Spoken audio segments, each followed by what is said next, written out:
I've been in HR for about 20 years, and I was a croupier on a cruise ship. How does that work that you become in HR?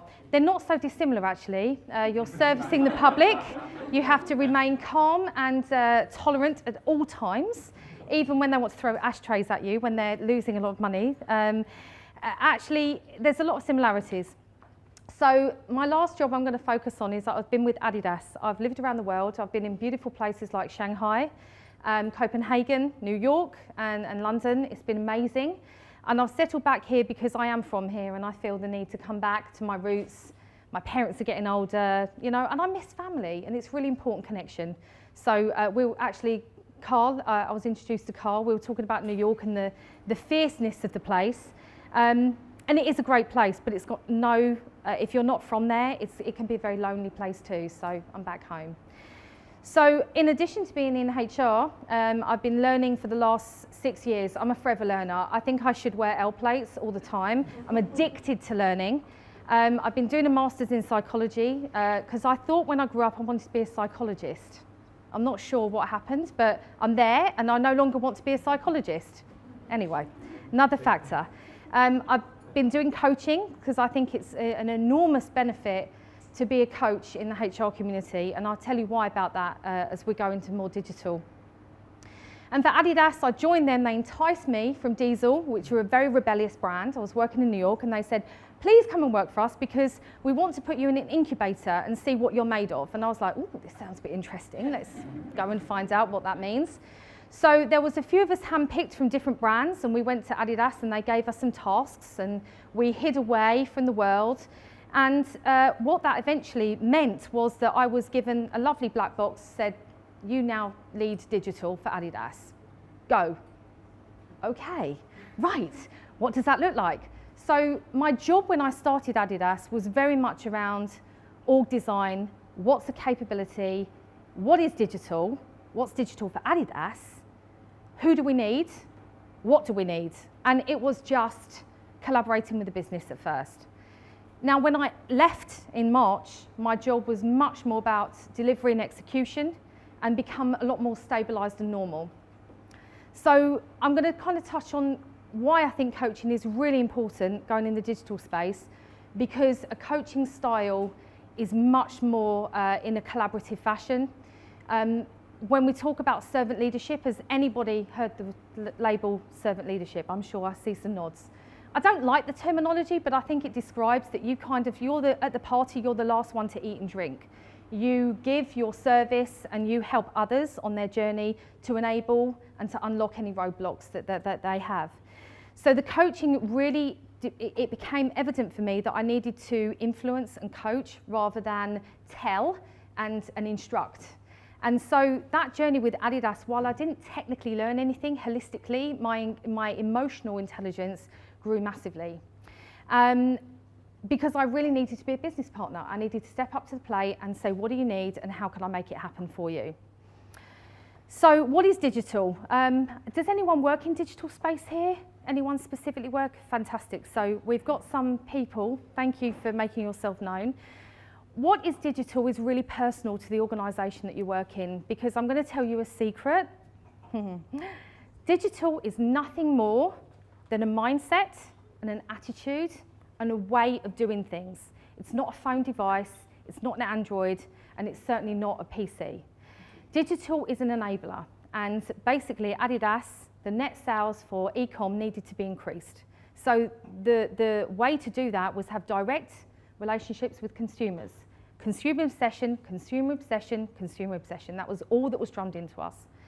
And what that led to was then how we operate. What that means for HR is I didn't know the ramifications of that, and I learned that over a 2-year period. What that means for HR, speed. Speed to be able to react to the business, to be able to service the consumer. That's all it means. How do we become more nimble and agile in the way that we structure ourselves and the way that we do our work every single day? The business is going to keep throwing and churning, and we talk about this VUCA world that we live in, which is a beautiful world, but it does demand us to be really, we have to be resilient to change fatigue. And this is one of the muscles that I think we have to get in HR, is that we can no longer be in the space, well, I certainly couldn't be at Adidas, where they would instruct me to do something, they be in the business, and I just give them what they want. There was a much more consultative approach, laying foundations, and if any of you work with Agile methodology, you'll know that it's very robust and it's very rigid. There's no let's do what we want. But I think that there's this misconception that digital and Agile is just doing what you want, when you want, and how you want, and that's really not the case. So we defined what Agile and digital means for Adidas, and of course, as I've gone into my new role, I'm looking at what that means for Conde Nast, and I'll come on to that slightly. So what digital isn't is about being rigid, is about HR having this traditional, let's say, mindset around being reactive to the business. There's a lot more proactivity that's needed, and the pace that's demanded to react and be proactive is being challenged constantly. And I don't know how it touches all of you, but if it hasn't already, it's going to, because technology and digital is just going to get faster, and it's going to demand more and more and more on HR.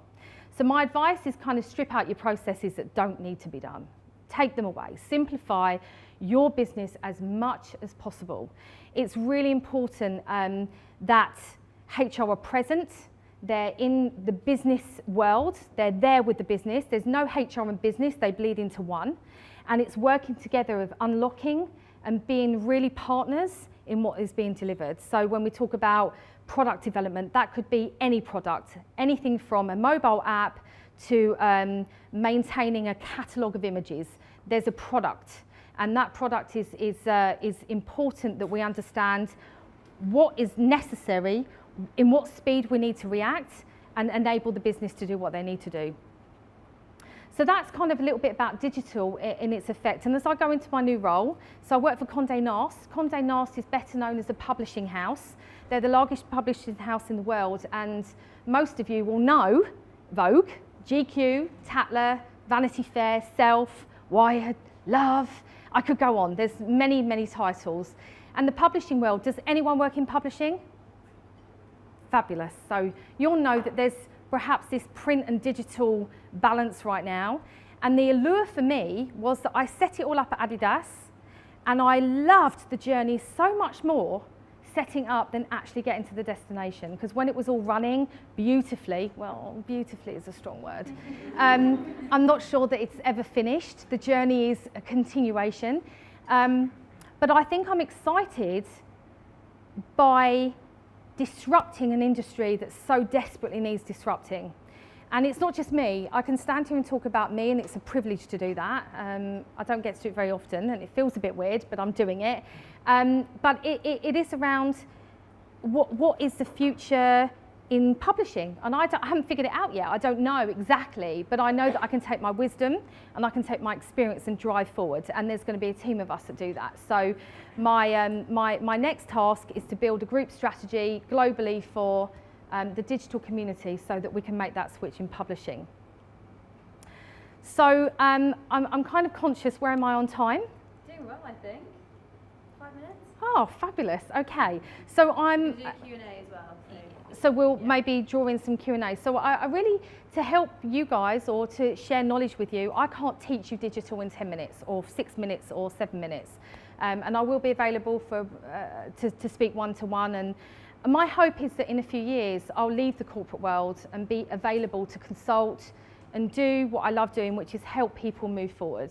And I think that digital really is, if you want a career accelerator, anyone, go and work in digital. It will push you. It will demand everything that you've got, including your patience and your resilience. And I would say that the biggest thing is be kind to yourself and not beat yourself up, because you don't know everything and you're not going to know everything.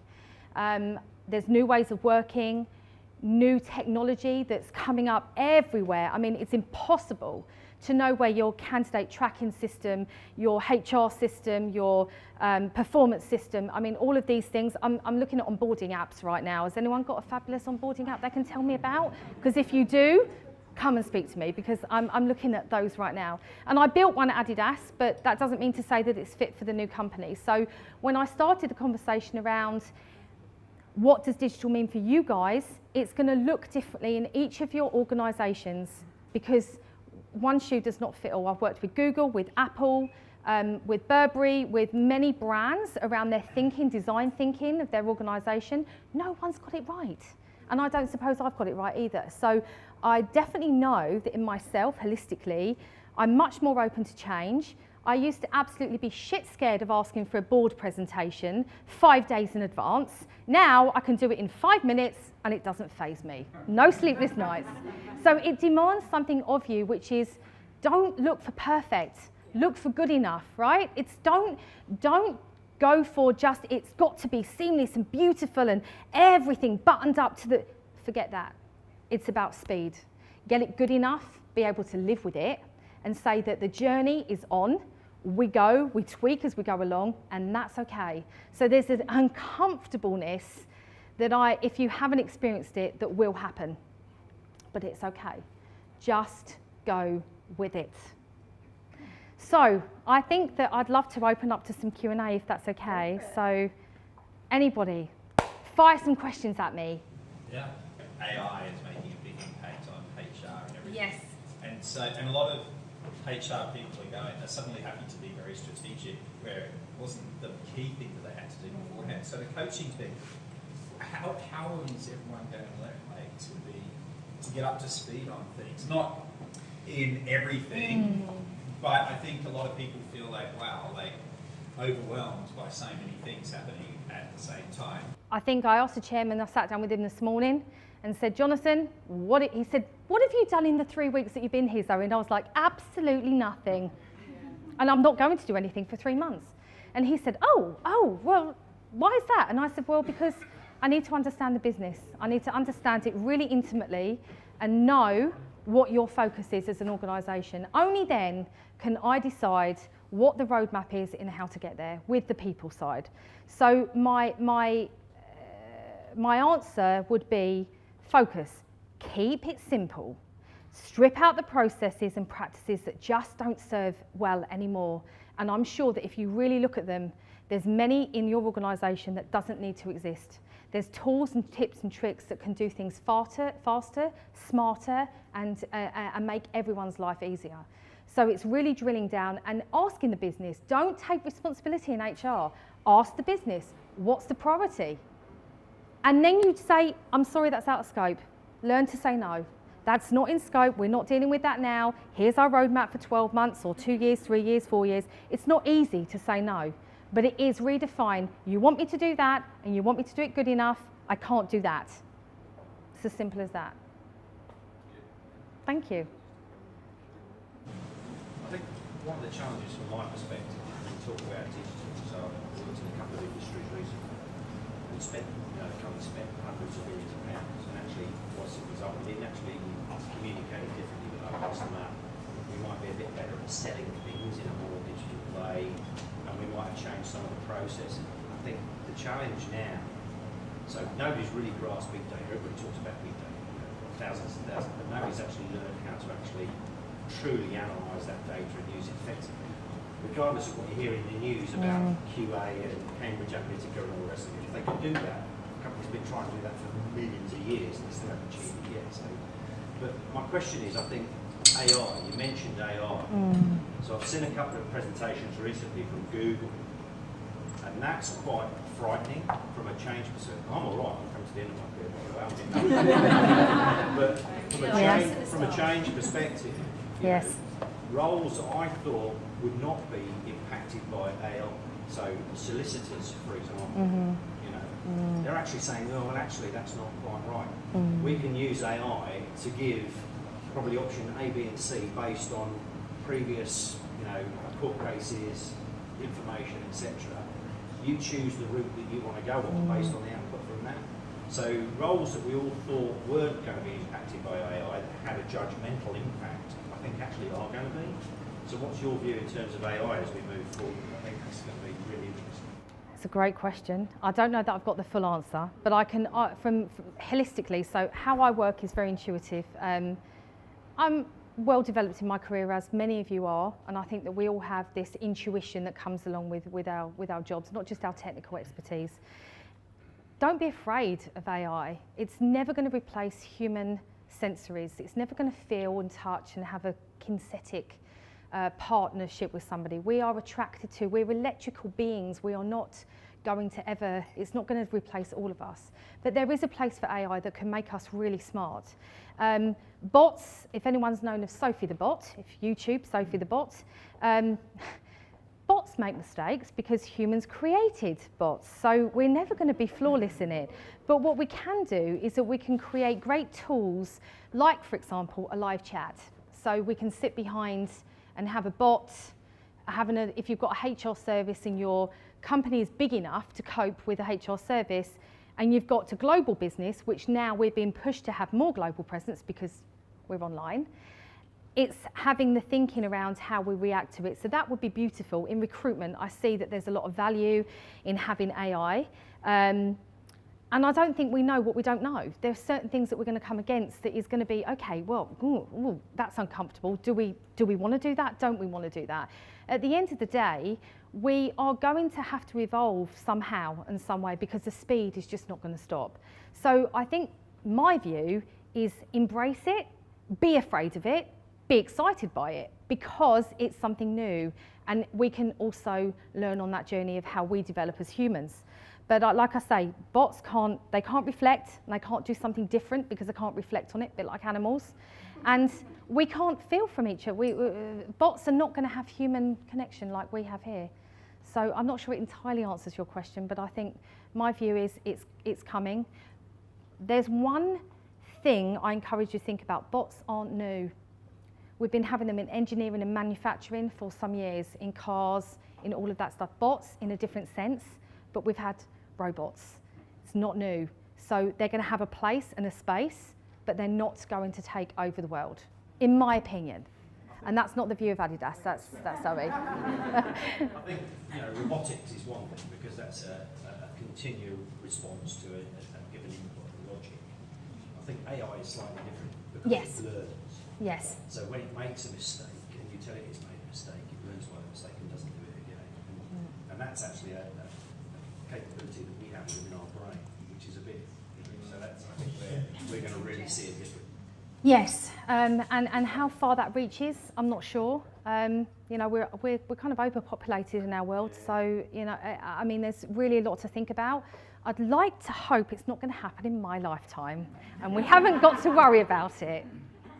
But it's a great question. So I think it will happen actually in your lifetime. Don't say that. I'm more of a technology, digital CIO background, but I think the way of sort of differentiating is that although very repeatable tasks that can be automated with logic built in, I think in the next 5 to 10 years that will. But you're right to say that the sensitivities of human interaction, I think humans are very good at is understanding the sentiment and what actually makes people tick. Yes. But I think that will remain. Well, consumer marketing, if you think about consumer marketing, why do you cry when you see the RSPCC or a child line advert and there's a child that's mistreated, or a pet or an animal, or what makes us, when somebody has sharp words with you and it prickles you in terms of your emotions, why is that? We have a response to people, things, weather, places, that robots just won't have, the AI, that will just never recreate. But I accept it's not the same, it's an evolution. And I was hoping it wouldn't happen in my lifetime. And then I haven't got to worry about it. No. But seriously, this is the things that I'm looking at now, is what is out there. Tech shows, going to research, and like a phone, like a TV, like anything, the moment it's launched, it's out of date. So it's incredibly difficult to keep an eye on what's happening in the technology of our world. So that's a whole nother debate. So where do you see leaders struggling with adopting digital, and how can HR best support and enable that transformation? Very good question. So in Adidas, the digital community, the day that I was kind of put into the position of lead, there was 3 people. When I left 2.5 years later, there was over 1,000 people. So that growth is kind of steep. When you're in that journey, you don't think to explain it to others. So for the rest of the organisation, the other 65,000 people that don't know what's going on, it's incredibly frustrating. So there has to be a bridge with storytelling and a bit of PR attached to that, so that you're continually evolving people on the journey. The leadership thing, very interesting. I think that this is where coaching, I'll come back to it, creating internal pools of coaches is incredibly valuable. We have spent thousands, and I'm sure millions amongst us, on consultants, Deloitte, Bain, McKinsey, everything in between, external coaching. I mean, we just don't know what we don't know, so we're looking to somebody to give us the answer. The answer is in our own backyard. We've got the business savviness. We have HR, which are now more strategic than ever. I think that we have the tools and sometimes we just need a little steer to get there the right way. But there's a lot of change management that needs to be dealt with. And I dare say you can't call it change management, because the moment you do, your leaders go, oh God, here we go again. So it's wrapping it in a way that's a little bit more developmental and positioning and getting everybody, this collaboration piece. You cannot force, you can only excite, make people engaged and curious of what you're doing, and the leaders eventually will come to you. That's the way that I work. It's very intuitive, and the business might say to me, be quicker, I want you to be quicker, and I'm like, there's a journey that we have to go slower to go fast. And that's one of those moments. The transition of thinking, it doesn't happen overnight for people, and we will learn differently. So I've got a final question for you. I think what I'm getting from all of the sort of this huge topic, we could talk about it all night, but what I'm getting is that your key message is whatever comes your way in a business, and lots of uncertainty will come our way as HR professionals, you're dealing with it with a lot of confidence, a lot of resilience. So do you have any tips for the people starting out in their careers or transitioning or coming up against this kind of change right now today? Yes. How do you build that confidence? And yes, because it's not the future, it's here. We talk about it's going to come, it's here. So I think the biggest impact for me is, I said I'm a forever learner. I'm curious about everything. I'm curious not just about professional, but personal. I've spent the last 5 years meditating the hell out of my life and spending a lot of time being with myself and my emotional state in a job and a career that's been extremely exciting, extremely rewarding, but comes with enormous amount of burnout. And this, I can only say to you, eat well, sleep well, balance, and I know that that's a word that we hear, try to balance your life, don't work too much, don't have fun too much, you know, everything, or everything in moderation, because that's what's going to sustain you to get you there. And I can honestly say, being on the other end of being so burnt out that I can't work for 4 months is not nice. Every relationship gets tested. Your personal relationships get tested when you work in a very fast pace, because you don't want to talk to anyone outside of work. You're like, no, I don't want to talk to anyone. Don't touch me. Don't speak to me. Don't look at me. Well, that's how I was. And I think really to just continue to be curious, continue to dip your toes in everything that comes your way, but know yourself well enough to think when it's enough, when it's too much. So I think my main message is know yourself well enough in your tolerance levels, build your resilience, because that's what's going to take you where you need to go.